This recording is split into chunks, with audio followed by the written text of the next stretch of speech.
I'm very delighted to show you a very fascinating game played at the Singapore Open, which was taking place last week. It's a game of a Grandmaster playing with the white pieces. It's Pias Moro from Indonesia, and he's playing against a very young, talented girl from Singapore. Her name is Leah Rice. She is 13 years old, and she's even playing my favorite opening. So let me show you how to play the Scandinavian Defense, as it starts with the moves e4, d5, the starting position of the Scandinavian. And this is a very good counter opening. I'm probably going to show you much more about this specific opening in the next couple of weeks, months, as in about a few weeks from now, I'm going to publish my first lifetime repertoire for Chessable based on this specific opening. And the fact that this was played with great success by a 13-year-old lady from Singapore defeating a Grandmaster, well, that's the best possible advertisement I could ask for.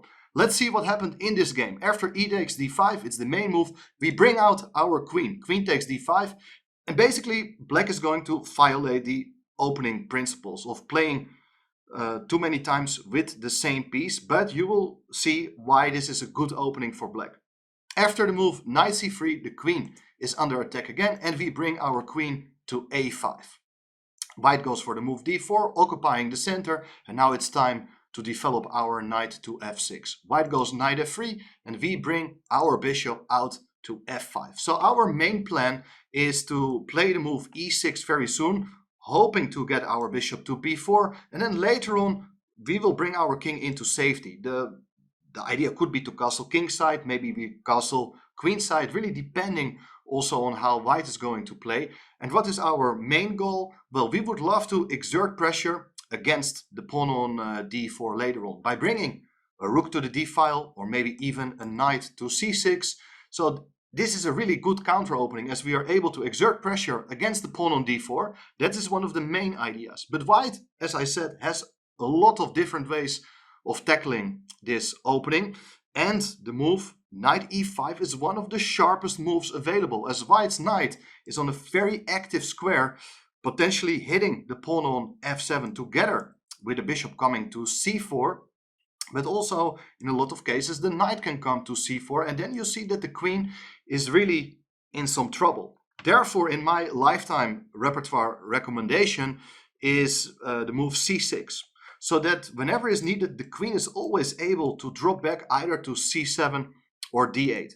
In the game, Leah Rice played here the move e6, which has been played even by some very strong players, but I believe it's not the best way of playing, because now white can play here the move g4, questioning the bishop. If the pawn would not have been on e6, the bishop may have even dropped back to e6, or maybe to another square. So that's the main drawback of playing the move e6 against white's very aggressive move knight e5.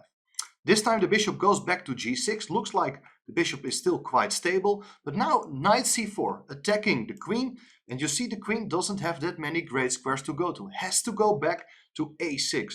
This looks very dangerous, because the queen is standing in the same diagonal as white's bishop on f1, so you have to watch out for potential discovered attacks on the queen on a6. And therefore, the following move is very understandable. Bishop f4, as white is about to prepare the knight coming into d6, giving a check, hitting the queen on a6 with the bishop, and thanks to this bishop on f4, the knight is protected, so black cannot really take with the queen on d6 in that case. However, after this move bishop f4, which is probably not the best move, instead white may have considered the very aggressive move h4 with ideas of either playing the move h5, trying to prove the bishop is not doing well on g6, but very often in this opening, having pushed the pawns to both h4 and g4, this rook from h1 can be developed via the third rank to h3. That's an idea worth keeping in mind. But let's have a look at the game. After the move bishop f4, white is threatening knight d6, very serious threat. Black has to move the queen away. This is a very good move, queen c6, as you do attack the rook in the corner. White's going to play f3, for instance, so the rook can no longer be taken, and this time black brings out the bishop to b4. Excellent move, so that this knight on c4, it cannot really go away. If it's going to move, let's say, to e5, we are about to take with our bishop on c3 and following it up with a move queen takes c3 later on. Therefore, white really wants to play the move knight to e5, but king f2 is therefore played first. So bishop takes c3 doesn't come with check, and white is now ready to play knight e5. But it's black's turn first. Bishop takes c3 and b takes c3 was played as well. Well, remarkable idea, and let's go back one move because we don't have to automatically recapture on c3. I was thinking maybe white is able to play here the move knight e5. Very interesting idea, intermediate move, attacking the queen, but big blow. And the reason why this move was not played by white is there is bishop takes c2, attacking the queen. And now if you do take the bishop with queen takes c2, there's bishop takes d4 with check, and there is queen takes c2, winning the queen. So you see that the king on f2, it's also not doing too well. But this is the main drawback. If white is going to play very aggressively with pawn moves on all sides of the board, you see that you are not completing your development, and that's why the Scandinavian is such a great counter opening. We have ideas to put immediate pressure on the opponent's pieces, against the pawn on d4, against the knights, and therefore white can easily lose track very quickly. Let's go back to the game. King f2, bishop takes c3, b takes c3 was played, but you understand this is not very nice for white, having these double pawns. And more importantly, the next move is really important for black. There is knight takes g4 with check. And if you do take it, which was played in the game, the rook on h1 can be taken. Black is material up, but the big question is the queen safe in the corner? Is it able to come back in time? Well, one very important idea here is something like knight d6. Was not played in the game, but something you have to understand, that white would love to bring out the bishop to b5 with check. If you take the knight, there is bishop b5, you got to solve the check, and on the next move the queen can be taken. But after knight d6, black doesn't have to take the knight, and a much better option here is just to play king e7 when everything is still under control and white is not able to trap the queen in the corner. Therefore, Plias Moro played instead the move knight to e5. Very understandable move, threatening to play bishop to b5 with check. So the queen is in deep trouble. What should black do? I believe that the best move here is the move knight c6, getting the knight into play and aiming for the exchange of knights very soon. That's of course a good strategy when you're material up. However, in the game there followed the move queen to e4, played by Leah Rice. Very understandable as well, because you're attacking the bishop. If the bishop goes away, for instance, to g3, there is queen takes c2, and black succeeds in trading of the queens, as you do take a pawn with check, and white cannot avoid the exchange of queens. So therefore, knight d3 was played. The knight goes back to an inferior square, but it protects the bishop and prevents black from taking on c2. Now, bishop g2 is a huge threat. The queen is almost caught in the middle of the board, but the queen comes back to c6. That's a good move. Attacking the pawn on c3. And in the game, white thought, let's play here the move bishop g2, sacrificing the pawn on c3, and then white is able to take the pawn on b7. Amazing sequence of moves. Now the rook on a8 is trapped. And if you think you can take the pawn on d4 with check, there is bishop to e3, attacking the queen. If the queen moves, then the rook on a8 will be taken and white is a piece up. So you got to be careful. And a much better move was played by Leah Rice. She played here the move bishop takes d3. Excellent idea, removing a very important piece. After now something like bishop takes a8, you do have a lot of options, but it should be clear that black is a pawn up. Black can even just move the bishop away and take it from there. Black is a pawn up, ready to bring the king into safety. That's a simple way of playing, while an even more ambitious move would be to take the pawn on d4 with check. But you see a lot of pieces are still hanging. this is from a practical perspective much more difficult to handle. However, in the game, after bishop takes d3, Moro played queen takes d3.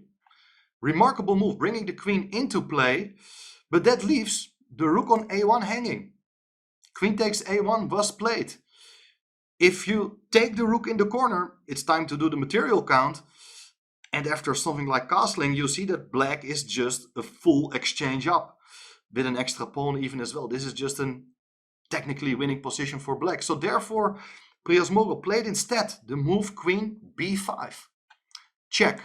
Now the king is still in the middle, but black has knight d7. Excellent move. Bishop takes a8. And now the knight is pinned. You cannot move it, but very simple way to solve all the potential pressure is taking a pawn on d4 with check. Bishop e3. White is blocking the check with the bishop. Queen e5. Offering the exchange of queens, and still black is an exchange up and even 2 pawns up. And imagine if pieces are getting swapped, you're getting closer to a technically winning position. White is going to keep queens on the board, but then it's queen takes h2 with check. This is not going to end well for white. Bishop g2. Bishop comes back. And now you would love to castle, but that's not really recommendable yet because the knight on d7 is hanging. Therefore, the queen comes back first to d6, protecting the knight. And after queen takes a7, you may just castle here. That's the very simple move. It's probably a move I would have played, but Leah Rice has seen very well that there is no need to castle. You can even place the king just in the center. It's being surrounded by its own pieces. No problem at all. White thought, let's just run with the pawn. Now the rook comes into b8. And you can see that black is about to take over with a move like rook b2, trying to attack the white king, which is vulnerable, whereas the black king is absolutely safe on e7. White went for queen a5, and now queen e5 played. Once again, offering the exchange of queens. Queen d2, and now the knight comes into f6 with the idea to take the pawn on g4. White played bishop f4, attacking the queen. And you may take the pawn on g4, but once again, it's not very practical that when you're hanging when your queen is under threat and you attack a pawn, but after king g3, now 2 pieces are hanging. Don't do it. Keep it simple. You have already sufficient material. Black should be able to convert it no matter what. Therefore, queen c5, very good technical move by Leah Rice. It's check. And now after king g3, the rook comes in to d8 with tempo, hitting the queen. Queen e2, and now queen a3 with check. Bishop f3, knight d5. Once again, aiming for further exchanges. The queen went to c4, and now you may just take the bishop on f4. It's a good move, but it does allow queen takes c7 with check. Anyway, you can just keep it simple by starting with the move rook d7. Bishop is still hanging.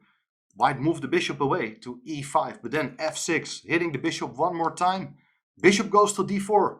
Tactic alert. There is bishop c5 coming with a double attack on the queen and king. Therefore, queen d6 check. Played king f2, and now the key move here, knight b6. As you're attacking the queen, if the queen moves, then you have opened up the d-file for both the queen and rook, hitting the bishop on d4. This is game over. White has to take, bishop takes b6, queen takes b6. It's an exchange and 2 pawns. It's totally hopeless. King e2, rook d4, attacking the queen. Queen gotta go away. And now after queen a6, Grandmaster Prias Moro resigned with, in this position, against someone who is almost 1,000 points lower rated. Absolutely shocking result. The reason black won this game was because of very efficient play, taking advantages of the multiple weaknesses in white's position. You see that at the end of this line, the pawn on a4 is also hanging. There's no need to keep on playing this as white. But I thought this game was really instructive. You got to learn a lot of ideas how to play the Scandinavian. It's maybe not the most common opening at top level, even though top players like Magnus Carlsen, Alexander Grishuk, and many others, Hikaru Nakamura, have played it with great successes over the years. If you are interested to learn more about this spectacular opening, if you would like to see more fascinating encounters in which a player 1000 rating points lower rated is defeating a Grandmaster, make sure to subscribe to the channel. I'll cover it all here. Thanks for watching. I will see you soon again. Bye bye.